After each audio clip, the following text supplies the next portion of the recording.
CCN news में आज बातचीत करने के लिए हमारे साथ मौजूद हैं गरुड़ खडेरिया दर्शानी निवासी कल्पना पांडे, जिन्होंने अभी आईएएस क्वालिफाई किया है और देश की सर्वोच्च परीक्षा है और जानी मानी परीक्षा है। उन्होंने बागेश्वर का, गरुड़ का, पूरे उत्तराखंड का नाम रोशन किया है। हम उनसे जानेंगे कि किस तरह से उन्हें ये सफलता हासिल हुई है और आगे की उनकी क्या योजनाएं हैं, क्या रणनीति है, इस पर बातचीत करेंगे। कल्पना जी, आपका स्वागत है हमारे चैनल। बहुत बहुत धन्यवाद। कल्पना जी, आपको 3-4 दिन हो गए हैं ये सफलता हासिल करे हुए। किस तरह का, कितनी बड़ी उपलब्धि आपकी जीवन की है और ये 3-4 दिन आपके कैसे गुजरे, कैसा फील आप कर रही हैं? एक अच्छी उपलब्धि है। मैं सच बताऊं तो जब रिज़ल्ट आता है यूपीएससी का, तो हर एक एस्पिरेंट के मन में एक रिलीफ फीलिंग होती है कि चलो ठीक है, लिस्ट में नाम आ गया। तो अभी फ़िलहाल रिलीफ़ है और मैं बहुत ज़्यादा ग्रेटफुल हूँ उन सभी लोगों का कि जिन्होंने इस जर्नी में मेरी मदद करी है। और पिछले कुछ दिन तो बहुत अच्छे से गुजरे हैं। बहुत खुशी की लहर है सब जगह और मुझे लगता है कि मैं बहुत खुशकिस्मत हूँ कि मेरी वजह से मेरे ज़िले को, मेरे आसपास के लोगों को, मेरे परिवार को इतनी खुशी हासिल हुई और इतना सम्मान मिला। जी, कल्पना जी, आपने बड़ी उपलब्धि हासिल की है, तो आप अपने बारे में थोड़ा सा बताएंगे कि कहाँ से आपने सफ़र की शुरुआत की, कब ये दिमाग में आया कि मुझे आईएएस की तैयारी करनी चाहिए, और किसको देख के आपको इस तरह से प्रेरणा मिली? इस सफ़र की शुरुआत मैं कहूँगी बहुत बचपन से हो गई थी। सबसे पहले मेरे पिताजी ने ही मुझे बचपन में, जब मैं शायद 3-4 साल की थी, मुझे एक बार यहाँ पे एक आईएएस ऑफ़िसर आए थे, उनसे मिलाया तो उन्होंने बताया कि एक आईएएस ऑफ़िसर होते हैं, वो समाज के लिए ये सब कर सकते हैं। पर मैं बहुत छोटी थी तो इन सब चीज़ों को इतना नहीं समझती थी, लेकिन पापा ने वो दिमाग में एक शब्द डाल दिया था कि डीएम, और मैं सबको बताती थी कि मुझे डीएम बनना है, क्योंकि उस चीज़ से मेरे पापा को बहुत खुशी मिलती थी। उसके बाद बचपन से ही मेरे पेरेंट्स जो थे वो मैं पढ़ाई में थोड़ी सी ठीक थी, मुझे पढ़ाई करना बचपन से ही पसंद था। तो न्यूज़पेपर में जब भी किसी डीएम की फ़ोटो होती थी किसी स्कूल में जाते हुए यहाँ वहाँ, तो वो ज़रूर मुझे दिखाते थे और उनकी सफलता की कहानियाँ मुझे सुनाते थे। उस वक्त अल्मोड़ा ज़िले में निधि मणि त्रिपाठी मैम डीएम थी जी, तो उनकी फ़ोटोज़ बहुत बार आती थी और वो एक प्रेरणा का स्रोत थी। उसके बाद मंगेश घड़ियाल सर, जो एक बार बागेश्वर में भी डीएम रहे, अभी जो पीएमओ में हैं, तो जी बिल्कुल। और मुझे लगता है कि वो एक प्रेरणा स्रोत रहे और ऐसे कई आईएएस ऑफिसर्स जो उत्तराखंड से हैं और बहुत दूरस्थ जगह से अपनी पढ़ाई करके आगे पहुँचे हैं, इनफैक्ट ऑल इंडिया लेवल पे भी, वो सभी प्रेरणा का स्रोत रहे। जी, कल्पना जी, माता पिता और बहनों का तो आपका जीवन में आपका योगदान है ही है, उनसे अपने चीज़ें सीखी होंगी। तो फिर भी इतने बड़े इस सफ़र में आपके कौन-कौन लोग और साथ थे, किनको आप याद करना चाहेंगी इस मौके पर? जी बिल्कुल, ये एक लंबी जर्नी रही। जब मैंने 2018 में ब्यूरोक्रेसी को बहुत नज़दीक से देखा, कुछ ऐसी चीज़ें हो गई थी जिसकी वजह से पुलिस और ब्यूरोक्रेसी के साथ मेरे परिवार का आना-जाना लगा रहा। तो उस वक्त बहुत अच्छे से समझा कि ब्यूरोक्रेसी और गवर्नेंस और ये पुलिस और ये सब कुछ क्या होता है, और उन्हीं सब चीज़ों से मुझे उस वक्त लगता है प्रेरणा मिली। और मैं कहूँगी कि 2018 तक मेरे पेरेंट्स का सपना था कि मैं आईएएस ऑफिसर बनूँ। 2018 के बाद ही मेरा अपना सपना हो गया कि अब तो मुझे करना है। तो 2019 से मैंने अपनी पढ़ाई शुरू करी। उस वक्त मैं अंडर ग्रेजुएशन के तीसरे साल में थी और कॉलेज के साथ ही अपनी पढ़ाई शुरू करी थी। तो अपने पेरेंट्स के अलावा मुझे लगता है कि परिवार में मेरी 2 बहनें, मेरी बड़ी बहन संहिता और मेरी बहन प्रगति, उन दोनों का बहुत योगदान बचपन से ही रहा है। उन्होंने बचपन से मुझे बहुत सपोर्ट किया है। कई बार उन्होंने अपने सपनों को पीछे रख के मेरे सपनों को आगे किया है। मुझे लगता है कि जब मेरी बड़ी दी मुझसे, क्योंकि 10 साल बड़ी हैं, तो उस वक्त तो यहाँ से इतनी छोटी सी जगह से कोई भी लड़की बाहर जाती ही नहीं थी। वो यहाँ की पहली एक लड़की थी जिसने बरेली जाकर पढ़ाई करी। तो उन्होंने एक ट्रेंड सेट कर दिया था, एक बेंचमार्क सेट कर दिया था कि लड़कियाँ खुद से अकेले बाहर जा सकती हैं, शहरों में जा सकती हैं, पढ़ सकती हैं और अपने पैरों पे खड़ी हो सकती हैं। तो मेरी दी संहिता और प्रगति, वो दोनों ही अपने अपने क्षेत्रों में अच्छा उन्होंने किया, वो मेरी प्रेरणा का स्रोत रही। उसके अलावा मैं कहूँगी कि मेरे स्कूल से टीचर्स, मुझे याद है कि मेरे स्कूल में जब मैं 9th 10th 6th 7th में थी, तो मेरे एक टीचर थे अभी जो किसी गवर्नमेंट स्कूल में पढ़ाते हैं, नवीन त्रिगोटी सर। वो, मैं पॉलिटिक्स में बहुत ज़्यादा इंटरेस्ट रखती थी, सोशल इश्यूज़ के ऊपर बहुत कमेंट करती थी। तो जब भी मैं उनसे कुछ पूछती थी कि सर ऐसे क्यों, तो फिर वो मुझे कहते थे कि जिस दिन तुम आईएएस ऑफिसर बनोगी ना, उस दिन तुम्हें बदल देना। तो मुझे लगता है कि वो हर रोज़ मुझे क्लास में बहुत मोटिवेट करते थे, तो उनका बहुत योगदान रहा। इनफैक्ट जब मैं तैयारी कर रही थी तो बहुत बार सर को याद करती थी कि उन्हें लगता था कि मैं कर सकती हूँ तो शायद मैं कर सकती हूँ। उसके बाद जब मैं यहाँ से बाहर गई हूँ तो फिर मेरे कॉलेज के प्रोफेसर्स, डॉक्टर आर के द्विवेदी सर, उसके बाद professor Rashmi Rai, Pawan Kumar sir, I think इन प्रोफेसर्स का मेरी जीवन में बहुत बड़ा रोल रहा है, क्योंकि हर रोज़ क्लास में आके वो बहुत मोटिवेट करते थे। रोज़ यूपीएससी की कहानियाँ सुनाते थे, उन लेडीज़ की स्टोरी सुनाते थे जिन्होंने यूपीएससी क्रैक किया बहुत सारी चैलेंजेस के बावजूद, और हमेशा कहते थे कि लाइफ में सबसे इंपॉर्टेंट होती है कि डेजिग्नेशन, वो इसलिए नहीं इंपॉर्टेंट होती है कि तुम कहीं पावर में पहुंच जाओगे, लेकिन इसलिए क्योंकि तुम्हारे हाथ में पावर होगी तो तुम स्थिति अपनी और समाज की भी बदल सकते हो। तो उन्होंने बहुत सशक्तिकरण पे बहुत जोर दिया। इसलिए मेरे कॉलेज के प्रोफेसर्स, मेरे कुछ दोस्त मानसी, दीपाली और इन लोगों का बहुत ज़्यादा योगदान रहा, स्वाति, क्योंकि जब भी मेरे लो फेजेस आते थे तो ये लोग हमेशा मुझे मोटिवेट करने के लिए एक साथ रहते थे। और मेरे प्रीलिम्स के कुछ 5 दिन पहले मुझे कुछ ऐसी स्थिति बन गई थी कि मुझे अपना पीजी छोड़कर कहीं और शिफ्ट होने की ज़रूरत थी, और प्रीलिम्स को बस 4 दिन रह गए थे। तो उस वक्त मैंने जल्दी से अपने दोस्तों को मैसेज किया कि बस 4 दिन है और मुझे बहुत पढ़ाई करनी है, तो मैं कहाँ हूँ। तो फिर मेरे दोस्तों ने मुझे बोला, और मानसी के घर में उस वक्त रही, और 5 दिन मुझे पता भी नहीं चला कि उसके घर में किचन कहाँ है, दूसरा रूम कहाँ है, क्योंकि मेरे रूम पर मेरा खाना आता था, मेरे लिए मैंगो शेक आता था। तो उनकी मम्मी ने मुझे एकदम अपनी बेटी की तरह ट्रीट किया, इनफैक्ट मैं कहूँगी और भी बेहतर तरीके से ट्रीट किया। उन्होंने मेरे एग्ज़ाम को समझा और मुझे बहुत ज़्यादा सपोर्ट किया। तो मानसी और उसकी मम्मी, उसकी फैमिली को भी मैं बहुत बहुत ज़्यादा धन्यवाद देना चाहूँगी। और आई थिंक अभी जो आईएएस ऑफिसर हैं मृदुल शिवहरे सर, उनके साथ मेरी बहुत अच्छी बॉन्डिंग रही आफ्टर माय मेंस। उन्होंने इंटरव्यू के दौरान मेरा बहुत बहुत ज़्यादा सहयोग दिया। उस वक्त पर्सनल लेवल पे भी मैं थोड़ा लो फील कर रही थी और डीमोटिवेशन के बहुत फेजेस होते थे, लेकिन उन्होंने ना सिर्फ इंटरव्यू में मुझे गाइड किया, मैं कहूँगी लाइफ के भी बहुत सारी चीज़ों में मुझे बहुत अच्छे से गाइड किया। तो उनका तो बहुत बड़ा श्रेय है, और शायद किसी भी शब्दों में मैं इन सभी लोगों का धन्यवाद कर ही नहीं सकती हूँ। तो मैं ज़िंदगी भर इनकी ऋणी रहूँगी जी। अच्छा कल्पना जी, जनरली कि टेंडेंसी हमारी ये होती है, जो आप भी छोटे कस्बे से निकली हैं, हम भी छोटे शहरों से हैं, तो जब हम बड़े शहर में जाके कम्पीट करते हैं, जब उनके साथ प्रतिस्पर्धा करते हैं, तो ऐसा क्या मतलब कॉन्फिडेंस लेवल हम लोगों का थोड़ा डाउन रहता है, या मतलब वहाँ पर आपको लगता है कि यार हम पहले से हम कॉन्वेंट स्कूल में, बड़े स्कूलों में पढ़े होते, तो ऐसा फील होता है? सब मुझे लगता है कि कॉन्फिडेंस और एटीट्यूड एक माइंडसेट है। आप अपने दिमाग में अपनी जो छवि बना लेते हैं वो आप हो जाते हैं। अगर आपने ये सोच रखा है कि मैं इस गांव से आती हूँ, इस ज़िले से आती हूँ, ये तो ऐसा एरिया है और यहाँ पे मुझे शहरों के लोगों के साथ रहना है, उनके साथ पढ़ना है, तो मैं कैसे कर पाऊँगी। कई बार तो हम लोग जो है अपने एक्सेंट को लेकर, अपनी बातों को लेकर हमें लगता है कि ये लैंग्वेज यहाँ पे शायद अप्रोप्रिएट नहीं है, तो इस तरीके के ख्याल आते हैं और कॉन्फिडेंस जी खुद से गिरा देते हैं। तो मुझे लगता है कि बचपन से सबसे पहले तो ये एक सोशलाइजेशन का प्रोसेस है, जिसमें सबसे पहले तो आते हैं आपका परिवार, आपके माँ बाप, फिर आपके स्कूल के टीचर्स जो बचपन से आपको पढ़ा रहे हैं कि वो आपके दिमाग में क्या फीड कर रहे हैं। अगर बचपन से उन्होंने आपको सिखाया कि नो मैटर व्हाट, आप कहाँ से आते हो, आप किसी भी परिस्थिति में हो, आप अपना जीवन बदलने में हमेशा सक्षम हैं, और मेहनत तो हमेशा ही रंग लाती है। और मुझे लगता है लेकिन माइंडसेट का एक अलग रोल है। आपको अपने दिमाग में हमेशा समझना होगा कि मैं जो चाहूँ वो हासिल कर सकती हूँ, बशर्ते कि मैं उसके लिए उतनी मेहनत करूँ।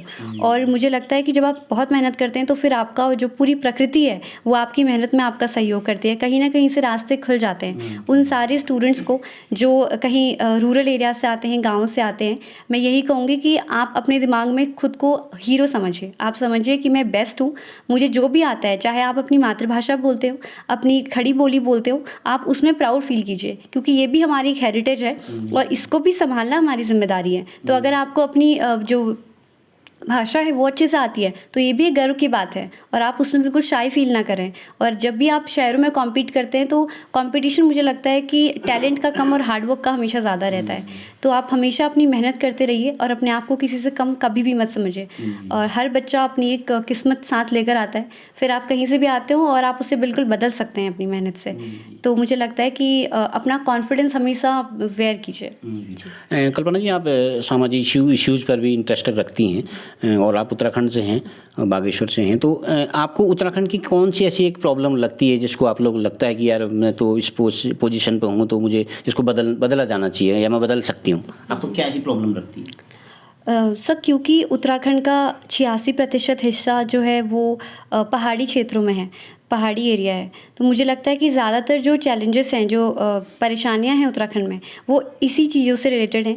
क्योंकि बहुत दूर गांव हैं, कहीं कहीं पर तो सड़कें नहीं हैं, पानी नहीं है, बिजली नहीं है। हालांकि अब तो सरकार की नीतियों की वजह से बहुत सारे सुधार हुए हैं, लेकिन अभी भी मैं कहूँगी कि कुछ एरियाज़ बाकी हैं, और उसकी वजह से जितना डेवलपमेंट होना चाहिए था और जितना लोगों का ह्यूमन पोटेंशियल था वो उसको हार्नेस कर सकते थे, वो नहीं हो पाया।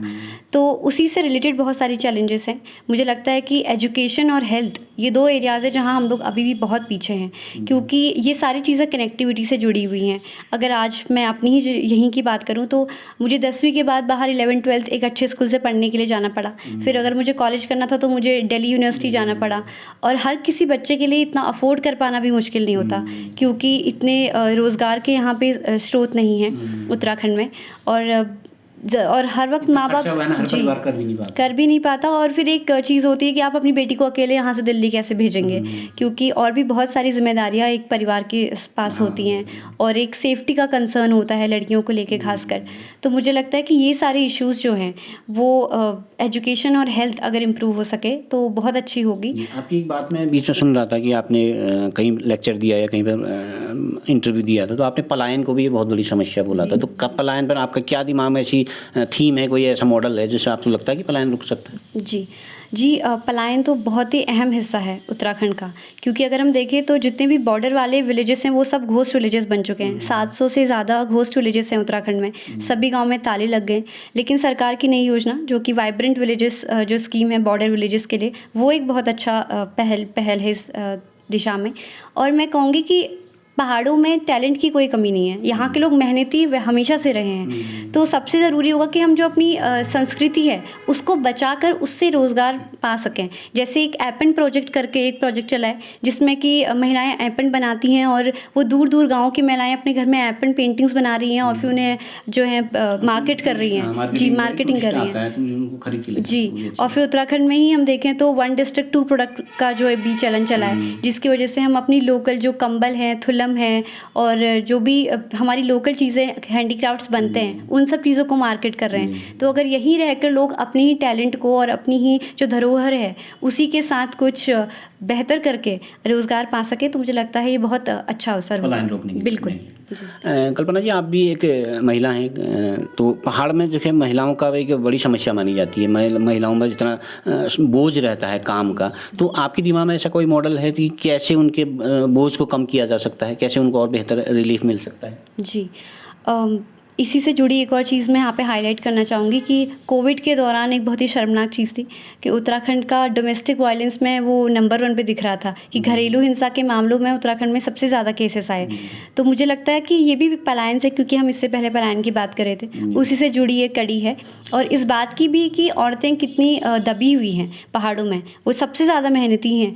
मैंने एक रिसर्च पढ़ी थी कि हिमालयन एरियाज़ में जब यहाँ की औरतों से पूछा गया कि आप कितनी देर काम करती हैं दिन में, तो उन्होंने कहा हम काम नहीं करती हैं कुछ भी। और जब पुरुषों से यही सवाल पूछा गया तो उन्होंने कहा कि वो एक दिन में 6 से 9 घंटे काम करते हैं। जब पता लगाया गया और रिसर्च हुई तो पता चला कि एक पहाड़ी महिला एक दिन में 16 घंटे काम कर रही है और एक पुरुष 9 घंटे एक दिन में काम कर रहे हैं। तो महिलाएं पहली बात तो ये समझ ही नहीं रही हैं कि वो वाकई में काम कितना कर रही हैं सुबह से शाम तक, क्योंकि घरेलू कामों का कोई इतना वैल्यू ही नहीं है। तो सबसे पहले तो मुझे लगता है कि हमें अपने अंदर एक ये चीज़ डालनी होगी कि जो घर के काम है वो इतने ही इंपॉर्टेंट है। अगर वो काम नहीं हो सकते तो बाहर भी कोई पुरुष काम करने नहीं जा सकता इतने सिक्योर होके। दूसरी चीज़ जो है कि महिलाओं को पढ़ाना बहुत ज़रूरी है। पढ़ाना इसलिए ज़रूरी नहीं है कि उनको एक रोज़गार मिलेगा, वो तो बिल्कुल है, लेकिन पढ़ने से, एजुकेशन से जो आपका माइंडसेट डेवलप होता है, जो आपका दिमाग खुलता है, आप बहुत सारी चीज़ें देखते हो, समझते हो और आपके अपने ओपिनियंस फॉर्म होते हैं, तब आप अपने लिए स्टैंड लेना सीखते हो। जब आप एक महिला के पास एक रोज़गार होगा तो वो अपनी बाकी ज़िंदगी के आयामों में भी आज़ादी से अपने डिसीजंस ले सकती हैं। मुझे लगता है कि उसमें सबसे पहले तो पढ़ाई है, जैसे कि बेटी बचाओ बेटी पढ़ाओ अभियान है। और फिर कुछ चीज़ें हैं जैसे कि गाँव में महिलाएँ दूर दूर स्कूल होते हैं तो कभी कभी तो इतने दूर ही नहीं जा पाती, फिर 12th के बाद अच्छे स्कूल्स नहीं हैं, तो सबसे पहले तो ज़रूरी है अच्छे स्कूल्स हों, सरकारी स्कूलों की हालत बेहतर हो। सरकारी स्कूलों में जब कोई लड़की जा रही है तो वो सेफ़ फ़ील करे, रास्ते में आते जाते उसे लगे कि वो सेफ्टी से स्कूल जा रही है और सेफ्टी से वापस आ रही है। उसकी हाइजीन की इश्यूज़ सॉल्व हों। जो कहते हैं सैनिटरी नैपकिन्स स्कूल में होनी चाहिए, क्योंकि कई सारी लड़कियां जो है टीनेज के बाद अपना स्कूल छोड़ रही हैं, उसका मुख्य कारण यही है। जी। और उसके बाद मुझे लगता है कि जैसे जो हम हैंडीक्राफ्ट्स वगैरह की बात कर रहे थे, अगर हम उन महिलाओं को भी जो अभी तक इतनी शिक्षित नहीं हैं, उनमें बहुत सारी ऐसी चीज़ें उन्हें आती हैं जो हमें भी नहीं आती, जबकि हम आजकल पढ़े लिखे हैं। कई सारी ऐसी चीज़ें हैं जो बिनाई, कढ़ाई और जैसे ऐपन ही है, और भी बहुत सारी छोटी मोटी चीज़ें जो बनती हैं, लेकिन उन चीज़ों की भी इतनी वैल्यू नहीं है। मुझे लगता है कि आज की पीढ़ी को ये समझकर उनकी मदद करनी चाहिए कि कैसे जो ऑनलाइन और टेक्नोलॉजी वाला सिस्टम है वो आज की पीढ़ी को पता है, और जो टैलेंट है वो उस पुरानी पीढ़ी के पास है। तो इन दोनों को जोड़ने के लिए एक प्लेटफॉर्म की ज़रूरत है जहाँ स्किल डेवलपमेंट हो सके, जो आज के युवा हैं उनका, और जो महिलाएँ हैं जो भले ही शिक्षित ना हो लेकिन उनमें टैलेंट है, वो अपना टैलेंट वहाँ उनको सिखा सकें, तो दोनों के ही पास रोज़गार के अवसर होंगे। और तीसरी चीज़ होगी, मैं कहूँगी कि एक सामाजिक सुधार की ज़रूरत है। एक एनजीओज़ और सिविल सोसाइटी का साथ में आना ज़रूरी है। जैसे कि जब आप एक महिला को देखते हैं वो किसी अच्छे पद पर होती है, तो अपने आप ही सोसाइटी में एक मैसेज जाता है कि अगर उस स्थिति पे एक आईपीएस ऑफिसर एक महिला है तो उस जगह में डोमेस्टिक वायलेंस के केस अपने आप ही कम होंगे, क्योंकि आप देख रहे हैं कि एक सामने एक महिला है, उसने अपने दम पर एक मुकाम बनाया है, तो एक जो पुरुषों के भी दिमाग में माइंडसेट है वो बदलेगा कि महिलाएं भी एक पावरफुल पोजीशन पे हो सकती हैं। हमारी तो देश की प्रेसिडेंट भी एक वुमेन है, एक औरत है। तो मुझे लगता है कि 3 चीज़ों पे काम करना ज़रूरी है। वो स्किल डेवलपमेंट है, वो एक सोसाइटल इम्पैक्ट की बात है, और एजुकेशन, मुझे लगता है। कल्पना जी, जनरली हम देखते हैं सरकार की बहुत सारी योजनाएं ऐसी होती हैं, वो योजनाएं तो बहुत अच्छी होती हैं जब हम उनको सुनते हैं, लेकिन वो उसका इम्प्लीमेंटेशन का काम जो है वो प्रशासन के हाथ में होता है। सौभाग्य से आप भी प्रशासन का हिस्सा बनने वाली हैं, तो कैसे ऐसा एक मॉडल तैयार किया जाए तो सरकार की जो योजनाएं हैं, जो एक्चुअल में जो सरकार चाह रही है वो धरातल पर वो आम आदमी तक पहुँचे, तो कैसे आपके दिमाग में कोई ऐसा आइडिया है? जी, मुझे लगता है कि ख़ासकर इस दौर में ई गवर्नेंस का बहुत बड़ा रोल है।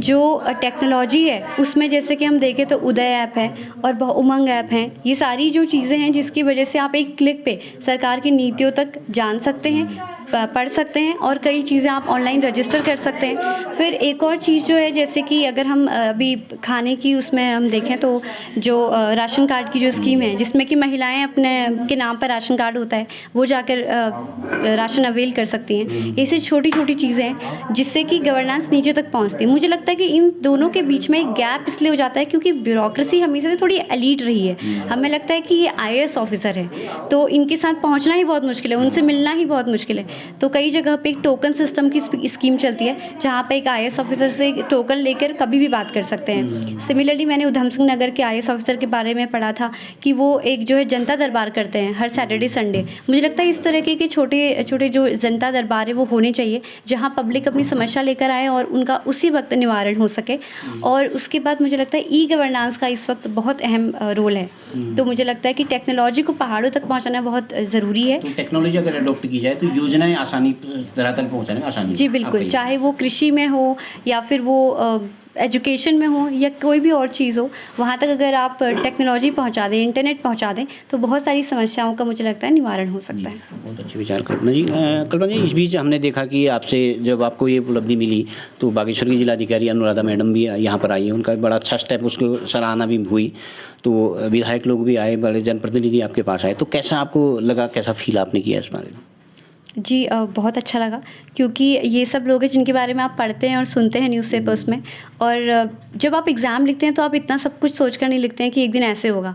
आपके लिए वो एक अपना रीज़न है कि मुझे क्यों करना है, और आप उस रीज़न के हिसाब से उसे करते हैं। तो जब तक तो रिज़ल्ट आया था तो मुझे ऐसा लगा था कि ये मेरी एक पर्सनल अचीवमेंट है, लेकिन कुछ टाइम बाद ही जब लोगों के फ़ोन आए और लोगों ने, तो मुझे लगता है कि आपकी सक्सेस जो है, आपकी सफलता और आपकी कामयाबी, वो दोगुनी खुशी की बात हो जाती है। और जब ऐसे लोग आपके पास आते हैं, इतने आदरणीय लोग आते हैं, तो मैसेज सोसाइटी में जाता है, समाज में जाता है, जिसकी वजह से बाकी लड़कियों को, बाकी बच्चों को भी ये प्रेरणा मिलती है कि उन्हें भी अपने सपनों के पीछे प्रयासरत रहना चाहिए और कार्य करना चाहिए, क्योंकि इसी से उनके समाज में उनके माता पिता को और उन्हें एक जो है अच्छी सोशल फुटिंग मिल सकती है। कल्पना जी, आपकी तरह बहुत सारी लड़कियां तैयारियां करती हैं, लेकिन उनका सफ़र बीच में छूट जाता है, एक आधा सफलता उनको मिलती है तो उनका सफ़र वहीं पर छूट जाता है और बहुत हतोत्साहित हो जाती। तो ऐसे बच्चों से आप क्या कहना चाहेंगी, क्या किस तरह से वो तैयारी करें, या ऐसा कोई मैजिकल ट्रिक आपके पास है जो आप बता सकती हैं? जी, मैजिकल ट्रिक तो कुछ नहीं होती। हमने ज्योमेट्री में कक्षा 5 में पढ़ा था कि the shortest distance between 2 points is a straight line. अगर आज आप यहाँ हैं और आप सोचते हैं कि मुझे वहाँ वो अचीव करना है, तो सबसे जो छोटा रास्ता है वहाँ तक जाने का, वो बस ये है कि आपका फ़ोकस सिर्फ एक ही जगह हो। जैसे अर्जुन ने जो तीर मारा था, तो बस बिल्कुल चिड़िया की आँख में देख कर मारा था कि उसे आँख के अलावा और कुछ नहीं दिख रही थी। तो मुझे लगता है इस वक्त सबसे ज़रूरी है कि एक राइट गाइडेंस होना चाहिए। आपको शुरुआत में अपनी पढ़ाई से पहले, पढ़ाई शुरू करने से पहले उस चीज़ के बारे में समझना होगा कि मैं कौन सा एग्ज़ाम लिख रही हूँ, उस एग्ज़ाम की रिक्वायरमेंट क्या है। और उन सब के लिए आपको ज़्यादा भागने की ज़रूरत नहीं है। आप पुराने यूपीएससी के जो पेपर्स हैं वो निकालिए, वो भी ऑनलाइन मिल जाते हैं, और आप सिलेबस निकालिए। बस आप उसी दोनों चीज़ों से बहुत कुछ इस एग्ज़ाम के बारे में समझ सकते हैं। रिसोर्सेज़ को हमेशा लिमिटेड रखिए, क्योंकि मुझे लगता है कि एक अच्छी भी चीज़ और बुरी भी चीज़ है इंटरनेट की, कि वो आपको बहुत सारी चीज़ें आपके डोर स्टेप पे तो अवेल करा देता है, लेकिन वो इतनी सारी चीज़ें होती हैं कि फिर आप भटक भी सकते हैं उसमें। तो मुझे लगता है कि आप रिसोर्सेज़ को लिमिटेड रखें। शुरुआत में ही सोच लीजिए कि मुझे कितनी किताबें पढ़नी है और क्या-क्या पढ़ना है, और उन्हें बार-बार रिवाइज़ करना है। मुझे लगता है कि एक सबसे इम्पॉर्टेंट हिस्सा जो इस एग्ज़ाम का और ज़िंदगी का भी होता है, वो है अवेयरनेस। आप हमेशा अपनी ऑब्जर्वेशन स्किल्स अच्छे से रखिए। अगर आप सोसाइटी का कोई आंसर लिख रहे हैं, अगर आप सोसाइटी के जीएस 1 में कोई आंसर लिख रहे हैं, फिर चाहे वो वुमेन एम्पावरमेंट का हो या कुछ, तो ज़रूरी नहीं कि उसके लिए आप कोई एग्ज़ाम्पल पढ़ें। जैसे कि अगर आपके घरेलू हिंसा पे कोई क्वेश्चन आता है, वुमेन की चीज़ों पे कोई क्वेश्चन आता है, तो यहाँ पे घंटी बजाओ एक स्कीम चली थी कि जहाँ अगर डोमेस्टिक वायलेंस हो रहा है, तो आसपास के लोग जाके वहाँ की बस बेल बजा दें, ताकि उस परिवार में जो महिला के साथ शोषण हो रहा है, उस व्यक्ति को समझ में आए कि बाहर कोई सुन रहा है। अगर उसे पता है कि बाहर कोई सुन रहा है और कोई देख रहा है, तो वो अपने आप से ही फील करेगा कि मैं जो कर रहा हूँ वो गलत कर रहा हूँ, और इसके जो भी हैं कॉन्सिक्वेंसेस हो सकते हैं। तो ये छोटी सी चीज़ अब आप ये पढ़ नहीं सकते। अब आपको अपनी इसके लिए आँखें खुली रखनी पड़ेंगी, आपको समझना पड़ेगा कि सोसाइटी में सब क्या चल रहा है। तो ये एक और इम्पॉर्टेंट पार्ट है इसका। और मुझे लगता है कि सबसे इम्पॉर्टेंट है परसिवियरेंस। आप हर दिन आपको ये लगेगा कि ये बहुत मुश्किल है, मैं कैसे कर पाऊँगी, इतने सारे स्टूडेंट्स हैं। तो आप ये मत सोचिए इतने स्टूडेंट्स हैं, क्योंकि ये कहने की बात है कि 10 लाख लोग इस एग्ज़ाम का फॉर्म भरते हैं, इतनी सीट आती हैं, आपको एक ही सीट चाहिए वहाँ, और बस उस एक सीट के बारे में सोचें। बनी हुई है जी बिल्कुल, ये सोच के जी बिल्कुल। मुझे ऐसा लगता है कि महाभारत के युद्ध शुरू होने से पहले श्री कृष्ण ने अर्जुन से कहा था कि आपको ये नहीं सोचना चाहिए कि इसका परिणाम क्या होगा, क्योंकि युद्ध ज़्यादा ज़रूरी है। जब इतिहास पीछे पलट के देखेगा, तो वो सोचेगा कि जब समाज में इतनी कुरीतियाँ थी, तो भी कोई इंसान इसके लिए खड़ा नहीं हो सका। तो आपको बस ये समझना होगा कि इस वक्त यहाँ पर युद्ध करना ज़रूरी है। तो आप समझिए कि आपकी ज़िंदगी में जितने भी चैलेंजेस हैं, उनके लिए आपको युद्ध करना है, और वो युद्ध ज़्यादा ज़रूरी है। जब आप पीछे पलट के देखेंगे, तो आपको हमेशा इस बात की खुशी होगी कि मैंने पढ़ाई बहुत अच्छी करी थी। आप में वो रिजल्ट का एक दिन होता है, और आपको बस रिलीफ होगा और आपकी ज़िंदगी आगे बढ़ जाएगी। लेकिन आप पीछे पलट के देखेंगे, तो ज़िंदगी में आपको प्रेरणा हमेशा अपनी मेहनत से मिलेगी कि मैंने अच्छी फाइट दी थी। और फिर परिणाम चाहे कैसा भी हो, आप हमेशा खुश रहेंगे कि मैंने अपनी तरफ से जो है पूरी कोशिश करी थी। तो मुझे लगता है कि इसमें हताश होने की ज़रूरत नहीं है। हालांकि एक बहुत नेचुरल चीज़ है कि अगर नहीं होता है सिलेक्शन, लेकिन बिल्कुल इस एग्ज़ाम में लक का एक बहुत इंपॉर्टेंट रोल है। मैं यहाँ बैठी हूँ, तो मैं ये नहीं कहूँगी कि ये सिर्फ मेहनत की वजह से हुआ है। बिल्कुल इसमें मुझे लगता है कि बहुत सारे लोगों की दुआएं हैं, ब्लेसिंग्स हैं, और लक फैक्टर तो बिल्कुल है ही इस एग्ज़ाम में।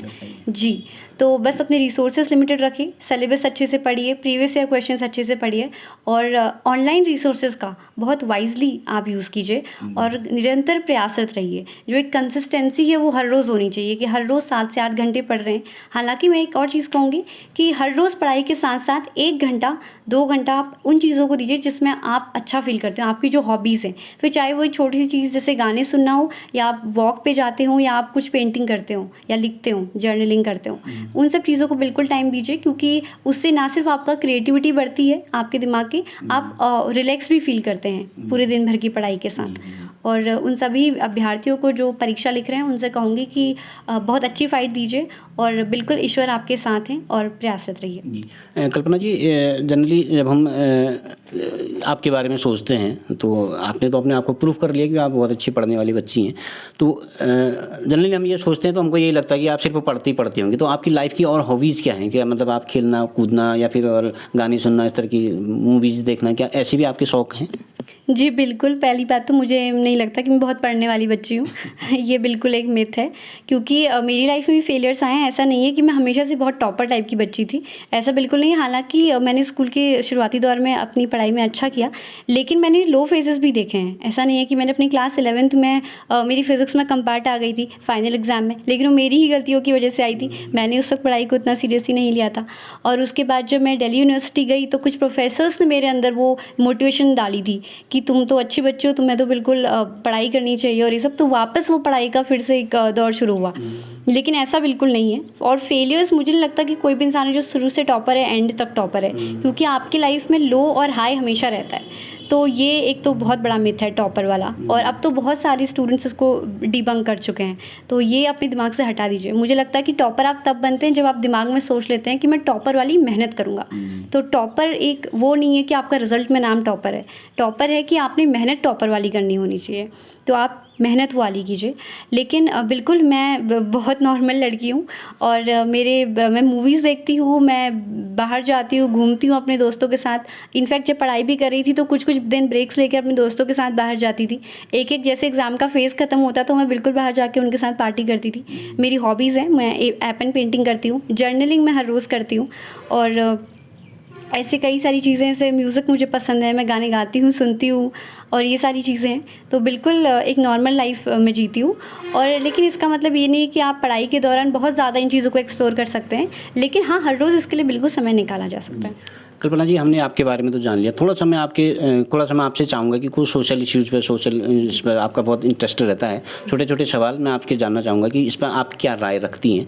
जनरली अभी सरकारी नौकरियों पर सरकार ने एक ऐसा एजेंडा तैयार किया है, ऐसा नियम बनाया हुआ है कि जो आईएएस क्वालीफाई नहीं कर पाते हैं, इंटरव्यू से बाहर हो जाते हैं, तो उनका एक पूल तैयार किया जाए, उनकी योग्यता को जो है अन्य नौकरियों में उनको शामिल किया जाए। तो आप क्या मानती हैं इस बारे में? मुझे लगता है कि एक बहुत अच्छी पहल होगी, क्योंकि इंटरव्यू तक पहुंचना अपने आप में एक बहुत बहुत बड़ी बात है। वहाँ तक का सफ़र ही बहुत लंबा हो जाता है, क्योंकि कम से कम 1-2 साल से आप इस पढ़ाई कर रहे होते हैं इस एग्ज़ाम के लिए, और फिर 1 साल तक तो ये पूरा एग्ज़ाम चलता है। आपने इस जून में प्रीलिम्स लिखा और अगले जून तक आपका रिज़ल्ट आता है, तो ये सफ़र भी बहुत लंबा हो जाता है। इसमें बहुत इंपॉर्टेंट ईयर्स आपकी लाइफ के चले जाते हैं। लेकिन मुझे लगता है कि मेहनत जो भी स्टूडेंट करता है वो इंटरव्यू तक पहुंचता है, और इंटरव्यू तक पहुंचने वाले सभी लोग मेरे हिसाब से सिलेक्टेड हैं। वो बस एक लक फैक्टर है कि किसी का सिलेक्शन हुआ और किसी का नहीं हुआ। और मुझे लगता है कि बहुत अच्छी पहल है, क्योंकि बहुत टैलेंटेड लोग हैं जिन्होंने, और वो मेहनती हैं, उनमें एक मेहनत करने की और एक डिसिप्लिन से लाइफ जीने की एक आदत है। तो मुझे लगता है बहुत अच्छी पहल है, और बिल्कुल ये होना चाहिए। मुझे लगता है कि जो यूथ का इतना अच्छा पोटेंशियल है वो अलग अलग फील्ड्स में इसके साथ हो सकेगा। जी, इसका इस्तेमाल होगा, और मुझे ये भी लगता है कि इस वजह से जो है लोग हताश और निराश कम रहेंगे। जी। जी, एक समाज का एक अभिशाप है कल्पना जी, कन्या भ्रूण हत्या। तो आप कैसे मानती, कैसे ही रुक सकता है? बहुत बड़ा अभिशाप है। पहले तो मुझे लगता है कि 75 साल बाद आज़ादी की अगर हम आज फिर से कन्या भ्रूण हत्या की बात करें तो अपने आप में बहुत शर्म का विषय है हम सभी के लिए। क्योंकि मुझे लगता है कि कोई भी सामाजिक कुरीति है वो इसलिए नहीं है क्योंकि सरकार ने लॉ नहीं बनाया, या इसलिए भी नहीं है कि सोसाइटी में एजुकेशन नहीं थी। सबसे पहले तो हम सब इंसान हैं, और एक इंसानियत जैसी छोटी चीज़ हर किसी में तो होनी चाहिए। हम इंसान हैं और हम जानवरों से अलग हैं, उसका एक रीज़न है, लेकिन ये तो जानवरों में भी नहीं होता है। तो ये बहुत शर्म का विषय है। कन्या भ्रूण हत्या के मुझे लगता है 2 पहलू हैं। पहली बात तो ये होती क्यों है, क्योंकि लड़कियों को ज़्यादातर जो है सोसाइटी बोझ की तरह देखती है, और मुझे लगता है कि इसमें ज़्यादा लॉजिक तो नहीं कहूँगी, लेकिन एक चीज़ है कि हमें लगता है कि लड़की पढ़ लिख भी जाएगी, उसकी अच्छी नौकरी भी लग जाएगी, तो भी उसे किसी और घर जाना है, वो किसी और घर में वो सम्मान मिलेगा, वो किसी और घर को, जी, उसके पीछे इससे अच्छा तो इतने रुपए उसकी शादी में लगा दीजिए। और जी, उसकी सैलरी का भी कोई पार्ट उसकी फैमिली को नहीं मिल रहा है, वो किसी और फैमिली, हम बचपन से देखते हैं कि वो किसी पराए घर की लड़की है, हम उसे समझते ही नहीं कि वो बस एक लड़की है, वो बस एक इंसान है, उसके अपने सपने हैं, उसके अपने टैलेंट्स हैं। तो सबसे पहले एक सोच की बात है, मुझे लगता है हमारी जी बिल्कुल, जी बिल्कुल, कानून मुझे लगता है आपको बस रिस्ट्रिक्ट कर सकता है, लेकिन ख़त्म नहीं कर सकता। और कानून तो कब से है और बहुत सारी चीज़ें, लेकिन ऑन ग्राउंड चीज़ें अभी भी उतनी बुरी स्थिति में हैं कि हम नहीं कह सकते कि ये पूरी तरीके से ख़त्म हुआ है, और अगर ख़त्म नहीं भी हुआ है तो लोग कानून के ही डर से ये कर रहे हैं। समाज की सोच तो पूरी तरीके से नहीं बदली है। तो इसमें दो चीज़ें हैं कि पहली बात तो जो भी लड़कियां सेलेक्ट होती हैं उन्हें एक एग्जाम्पल सेट करना चाहिए। मुझे लगता है कि इसमें डॉक्टर किरण बेदी का एग्जाम्पल बहुत अच्छा है। वो 5 बहनें थी और 5 बहनों में पाँचों की पाँचों बहनों को इतनी अच्छी पढ़ाई दी उनके पेरेंट्स ने, और आज वो हम सबके लिए इतनी बड़ी रोल मॉडल हैं, पहली IPS ऑफिसर इंडिया की। और उन्होंने जो है एक स्पीच में बहुत अच्छे से कहा था कि लड़कियां अगर पढ़ लिख जाएं, नौकरी भी करें, तो भी उन्हें अपनी जो फैमिली है, अपने माँ बाप हैं जहाँ वो पैदा हुई है, उनकी रिस्पॉन्सिबिलिटी लेनी चाहिए। अगर हम आज कहते हैं कि प्रॉपर्टी में आधा हिस्सा लड़के का होना चाहिए, आधा हिस्सा लड़की का, तो मुझे लगता है रिस्पॉन्सिबिलिटी में भी आधा हिस्सा लड़कियों का होना चाहिए। आप ये नहीं कह सकते कि मुझे प्रॉपर्टी तो मिलनी चाहिए लेकिन मैं रिस्पॉन्सिबिलिटी नहीं लूँगी, तो रिस्पॉन्सिबिलिटी भी लेनी चाहिए। और दूसरी चीज़ ये है कि बचपन से अगर हम ये समझें कि कोई काम लड़कियों का और लड़कों का नहीं है, हम डिवाइड कर देते हैं कि घर के काम लड़कियां करेंगी, बाहर के काम लड़के करेंगे। अगर हम लड़कों को और लड़कियों को सेम ही परिस्थिति में रखें, उन्हें समझाएं कि कोई काम ऐसा नहीं है जो किसी सिर्फ लड़की के लिए बना है या लड़के के लिए, और वो एक सोच बचपन से उनके अंदर डालें, तो वो बहुत ज़रूरी है। किताबों के टेक्स्ट बदलना ज़रूरी है। कभी कभी तो कुछ पैराग्राफ्स में हम दिखाते हैं कि लड़कियाँ पानी लेने गई, लड़का स्कूल गया, वो अब जो मुझे लगता है वो वोकेबलरी बदलनी चाहिए। वो चीज़ों की वो सोच जो मानसिकता है वो तभी बदलेगी जब बचपन से बच्चों को ऐसा लगेगा कि सब कुछ बहुत जेंडर न्यूट्रल है। जेंडर एक बहुत ही पर्सनल चीज़ है, वो आपकी सामाजिक उसमें इतना रोल प्ले नहीं करनी चाहिए। आपकी जो टैलेंट है, आपकी जो आपके अंदर जो काबिलियत है, वो आपका एक मानक होनी चाहिए। आपका जेंडर आपका मानक नहीं हो सकता। जी कल्पना जी, आपका राजनीति में, मैंने सुना राजनीति में भी आपका इंटरेस्ट है, तो राजनीति में दो चीज़ें रखती हैं। एक तो हमारे इंडिया में राजनीति में जो सुधार, चुनावी सुधार कैसे हो सकता है, दूसरा एक इश्यू ये रहता है कि महिलाओं को क्या इसमें आरक्षण मिलना चाहिए। तो आपके क्या विचार है इस पर? 2 विचार मैं कहना चाहूँगी इलेक्शन को लेके। पहले तो जो है कि वोटिंग का रेट कितना चलता है वो इम्पॉर्टेंट है। मुझे लगता है कि माइग्रेंट वोटर्स जो हैं, अब तो सरकार उनके लिए वो योजना लेकर आई है कि वो कहीं से भी अपना वोट डाल सकते हैं। वो एक बहुत अच्छी पहल है, क्योंकि उन लोगों का जो है कि सबसे बड़ा हिस्सा है वो हमारी इकोनॉमी में, कंट्री की अर्थव्यवस्था में सबसे इम्पॉर्टेंट रोल वो प्ले करते हैं। अपने घर, अपना स्टेट छोड़ के किसी और स्टेट में काम करते हैं, और फिर वहाँ भी उनको वोटिंग के राइट नहीं मिल पाती, तो उनके लिए योजनाएं भी नहीं बन पाती, क्योंकि उनके लिए वहाँ बोलने के लिए कोई भी नहीं है। तो एक अच्छा पहल तो गवर्नमेंट ने यहाँ पर करी हुई है कि उनको वोटिंग के लिए जो है वो कहीं से भी वोटिंग कर सकते हैं। दूसरी चीज़ है महिलाएं। हम कहेंगे कि 50% तो कैसे बढ़े महिलाओं का? जी, अगर 50% पॉपुलेशन में महिलाएं हैं तो 50% तो पार्लियामेंट में भी होनी चाहिए। जी, और उनका प्रतिनिधित्व बढ़ाने के लिए 2 चीज़ें होंगी। मुझे लगता है कि हम आरक्षण की तो बात करते हैं, अब उसके अपने अपने जो हैं पॉजिटिव्स भी हैं और नेगेटिव्स भी हैं, लेकिन मुझे लगता है एक जो सुझाव जो बाकी कंट्रीज़ में भी है वो ये है कि आप इंट्रा पार्टी जो है इस चीज़ को, रिजर्वेशन को लागू करें। अगर कोई पर्टिकुलर पॉलिटिकल पार्टी है तो भले ही वो आप पार्लियामेंट में आरक्षण ना दें, उस पार्टी के अंदर जो है महिलाओं को पार्टिसिपेशन में आरक्षण दें, कि अगर 50% पुरुष हैं तो 50% महिलाएं भी होनी चाहिए पार्टी के ही अंदर। फिर वहीं हो जाए, जी बिल्कुल, फिर जिसमें भी काबिलियत होगी वो आगे जाके इलेक्शन जीतेंगे और वो आगे बढ़ेंगे। और मुझे लगता है कि ये बहुत ज़रूरी है, क्योंकि इस वक्त जो हम देखते हैं कि ज़्यादातर पुरुष राजनीति में हैं। इस देश में जो सामाजिक सुधार की जो चलन शुरू किया था वो राजा राम मोहन रॉय ने किया था, एक पुरुष ने किया था। तो मुझे लगता है फिर से वो पुरुषों को ही वो कमान उठानी चाहिए कि अब वो राजनीति में भी इस तरीके से महिलाओं को प्रोत्साहित करें और आगे बढ़ाएं। बाकी मुझे लगता है कि महिलाओं को ये समझने की ज़रूरत है कि अगर वो घर के अंदर बहुत अच्छे से काम कर सकते हैं तो घर की 4 दीवारी से बाहर, लीडर होती हैं। जी, घर की, जी बिल्कुल, घर की 4 दीवारी से बाहर जाएं। वो ज़िंदगी बहुत अलग है, वो एक्सपोजर बहुत अलग है, और वहाँ बहुत ज़्यादा चैलेंजेस भी हैं। इस बात को हम झुठला नहीं सकते कि बाहर चैलेंजेस ज़्यादा हैं और उनको उसके लिए प्रिपेयर रहना पड़ेगा और एक्स्ट्रा एफर्ट्स डालने की ज़रूरत है। जी कल्पना जी, आप एक से एक इंटरनेशनल लेवल का सवाल है। अभी 2 देशों में युद्ध हुआ है, तो उससे क्या कि पूरी दुनिया की, रशिया ने यूक्रेन पर हमला किया, तो उससे क्या हुआ कि पूरी इंटरनेशनल पूरी बिरादरी प्रभावित हो गई। कई लोगों की फूड चेन डिस्टर्ब हो गई, बहुत देशों में गरीबी आ गई, तेल की दिक्कत आ गई है। तो आप क्या मानते हैं, आपके अपने क्या विचार हैं, कैसे ये चीज़ें रुक सकती हैं? जी, मुझे तो लगता है कि ये चीज़ें हम ऐसा नहीं कह सकते कि ये जो जियोपॉलिटिक्स है वो रुक जाएगी, क्योंकि दुनिया तो ऐसी ही चलेगी। क्योंकि कोई देश हैं जो बहुत शक्तिशाली हैं, सुपर पावर्स हैं, और वो हमेशा कोशिश करेंगे कि जो बैलेंस ऑफ पावर बना रहे वर्ल्ड में। और बैलेंस ऑफ पावर बनाने के लिए हमेशा जो सुपर पावर है वो जो रिसोर्सेज हैं उनको कैप्चर करना चाहेगी। यूक्रेन रशिया वॉर जो है वो ज़्यादातर ब्लैक सी और मेडिटेरियन सी और वो पूरी जो सप्लाई लाइन है उसका जो सबसे अहम कड़ी है वो वही है। और कोई भी देश है वो अपने नेशनल इंटरेस्ट के हिसाब से काम करेगा। अपनी नेशनल इंटरेस्ट बचाने के लिए अगर वॉर भी करनी पड़ी तो करेंगे। लेकिन मुझे लगता है भारत जो है ज़्यादातर रशिया यूक्रेन वॉर की वजह से इतना प्रभावित नहीं रहा जितना कि हमारे पड़ोसी देश रहे, जैसे बांग्लादेश, श्रीलंका, पाकिस्तान, जहाँ की इकॉनमी से बहुत बुरा असर पड़ा। और उसका मेजर रीज़न यही था कि यहाँ पे जो है सबसे पहले तो जो फॉरेन करेंसी है, फॉरेक्स रिजर्व इस कंट्री के पास ज़्यादा नहीं थे, और दूसरी चीज़ कि ये एक्सपोर्ट बेस्ड ज़्यादा कंट्रीज़ थी। इनका ज़्यादातर एक्सपोर्ट जो है यूरोपीय देशों में हो रहा था।